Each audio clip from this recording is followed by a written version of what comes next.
ce n'est pas à Patrice Talon de choisir le futur président du Bénin. Béninois. C'est aux Béninois de le faire. Et quand ça se fait, je m'interroge toujours. Est-ce que le président Talon a des choses à cacher au point qu'il peut prendre le plus fidèle des fidèles pour qu'il vienne s'asseoir sur le fauteuil pour que personne ne voit ce qu'il veut cacher?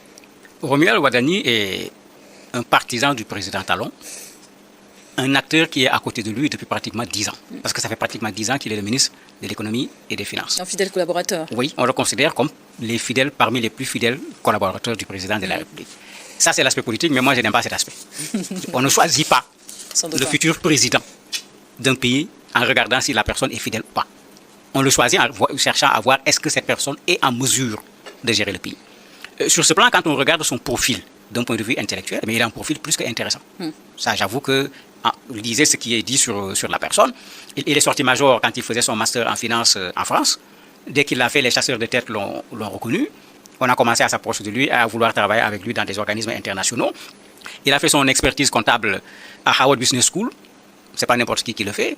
Dès qu'il est sorti, il a une énorme expérience, bien sûr en France d'abord, à Paris, à Lyon, à Boston, à New York, à Lubumbashi. Donc, quand on regarde le profil, quand on regarde le parcours de la personne, on est fier d'un Africain qui montre comment il est capable. N'oublions pas qu'il a été candidat à la présidence de l'Abad. Et à la BAD, tout le monde a vu le profil des candidats. Il n'y avait pas à peu près là-bas. Donc, s'il a été candidat pour présider la BAD, ça montre que voilà un monsieur sur qui on doit pouvoir compter. Okay. Mais attention, ça c'est le profil. C'est une très bonne chose.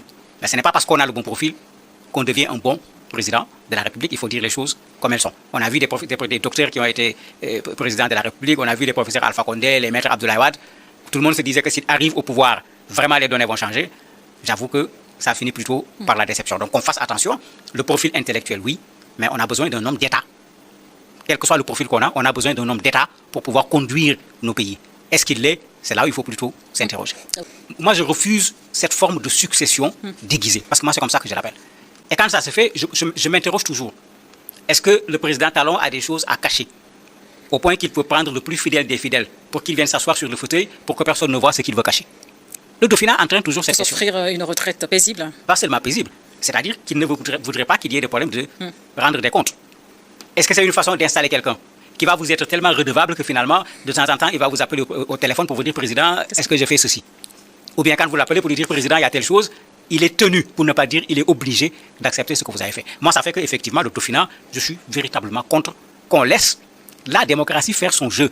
Il y a une coalition qui a soutenu, parce que ce n'est pas la coalition qui l'a élu, il n'était pas allé avec la coalition, il a soutenu, mais qu'au niveau de la coalition, les gens s'asseyent, qu'on respecte les règles de démocratie interne au niveau des structures et des coalitions politiques, et qu'on voit parmi les candidats qui on pense être le meilleur pour le Bénin. Si c'est lui, c'est tant mieux. Je crois qu'il faut qu'on revienne sur ces fondamentaux et qu'on arrête de chercher des successeurs. On n'est pas dans un pouvoir où quelqu'un doit succéder. Un autre élément important ici, on dit que la coalition le soutient. Est-ce que ce soutien est sincère? Je me rappelle de Amadouba, dauphin de Macky Sall, qui finalement n'a pas été soutenu par la coalition qui a censé porter sa candidature.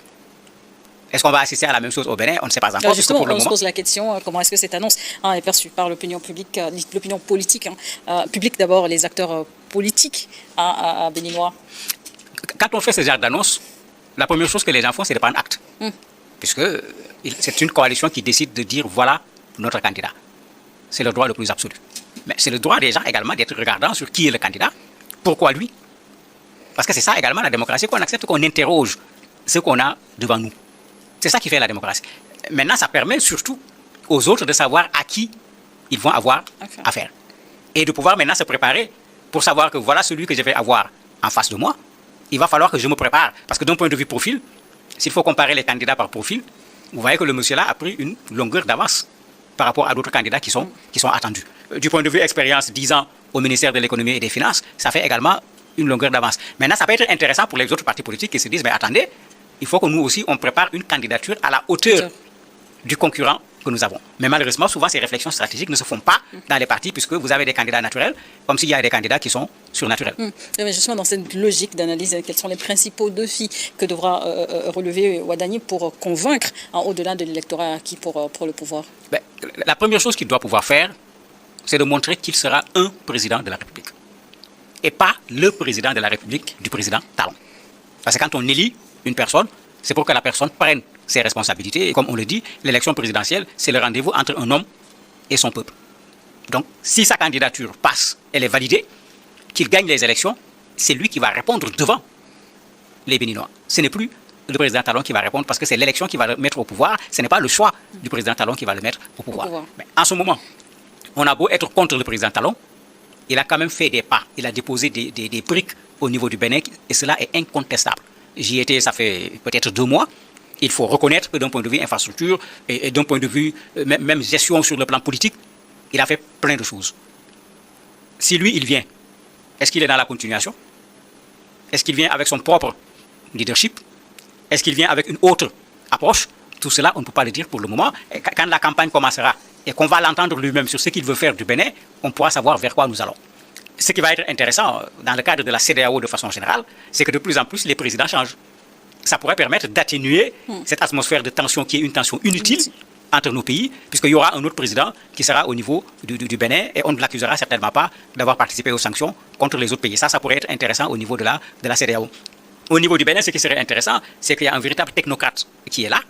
Justement, le profil technocrate de Romuald Wadani est souvent mis en avant, mais est-ce un atout ou un handicap dans une élection présidentielle? Ça va dépendre de comment la personne va se comporter. Talon a été tout autant technocrate que politique. Et ça a donné un résultat. Et c'est ça qu'il faut. Quand le technocrate tout court viendra, les policiers vont le rouler dans la... Les politiciens plutôt vont le rouler dans la farine avant qu'ils ne s'en rendent compte, il sera tout blanc. Donc il faut également qu'ils sachent que le terrain politique, ce n'est pas ce terrain de la technocratie où vous jouez avec des chiffres. Quand vous faites les calculs, ça donne un résultat qui est un résultat exact. En politique, 1 plus 1 ne donne pas toujours 2. Donc, sa technocratie, c'est une très bonne chose parce qu'on en a besoin. Le monde est devenu de plus en plus complexe, surtout sur les questions économiques, les questions géopolitiques, politiques et autres. On a besoin effectivement de quelqu'un qui sait comment le monde tourne, qu'est-ce qui se passe dans ce monde. Mais on a besoin de quelqu'un également qui sait ce que veut dire la gestion d'un État, de quelqu'un qui sait ce que veut dire l'arène politique, parce que sinon, il risque de commettre des erreurs qui vont lui être fatales dès son arrivée au pouvoir. Et on l'a vu parfois, les erreurs dès qu'on arrive parce qu'on n'avait pas été préparé comme chef d'État. Et comme on le dit, il n'y a pas d'école pour ça, c'est vrai, mais on peut être préparé par le processus par lequel on aboutit là-bas. C'est plus une question de leadership. Tout à fait. Et face à lui, l'opposition semble encore fragmentée. Justement, dans le camp adverse, est-ce qu'il existe déjà à l'heure actuelle un véritable challenge? On ne peut pas parler véritablement de challenge parce que quand on regarde, on voit souvent l'ancien président intervenir. Yahya Boni, est-ce qu'il compte être candidat? Je ne le crois pas du tout. Pourquoi on le voit autant? Est-ce à dire qu'il n'y a pas au niveau de l'opposition quelqu'un qui est en mesure de porter l'opposition? Il y a Kémy Séba qui s'est proposé à un certain moment comme candidat, qui est allé voir certains partis pour leur demander de le porter comme candidat. Ça n'a pas encore donné de résultat véritablement.